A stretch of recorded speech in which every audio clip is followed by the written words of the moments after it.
نطلع بقى نوريكم المنظر الطبيعي والزراعة الجميلة. بصوا الزرع، شطورة شطورة شطورة. بصوا المنظر الجميل، بصوا على السلم، بصوا حاجات طبيعية اهي. عندي حاجة تحفة بس مظلمة دلوقتي. عندي زرعة بتفتح الصبح وضلمت بالليل. يا شيخ والله العظيم الصبح. بصوا ام محمد، ام محمد جارتي اللي فوقيه. بصوا الزرع اللي زرعها على السلم. بصوا بصوا الحاجات الجميلة دي. بصوا ما شاء الله، بصوا ما شاء الله ما شاء الله.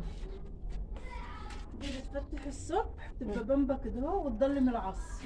دي ليه بقى بتضلم العصر؟ سبحان الله سبحان الله. صبري بس. بصوا الزرع الجميل. احنا كده طالعين على السطح. بصوا بالصبار، بصوا الصبارة دي، الصبارة الصغيرة اهي. بصوا جميلة رشة عشان تعرفوا بس ان ايه، ان احنا عندنا برضو في القاهرة عندنا عيشة اهي بنربي فيها طيور، عشان تعرفوا بس ان ايه، ان مش عندكم بس في الارياف في القاهرة برضو دي كلها عيشة اهي فوق السطح. بصوا الزرعة الجميلة دي اللي فوق السطح دي. بصوا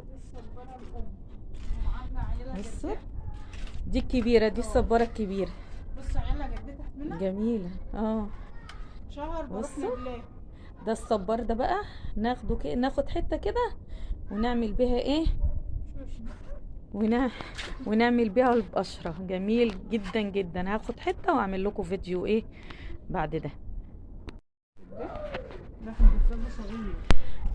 بص حد شايف الغراب اللي فوق ده اهو، ودي القطة. بصوا فوق السطح، بصوا المنظر. بصوا دي المبنى بتاعت الجامع. بصوا الفيو من فوق. بصوا العيال بقى بتلعب في الشارع، وزينة رمضان والحاجات الجميلة بتاعت رمضان.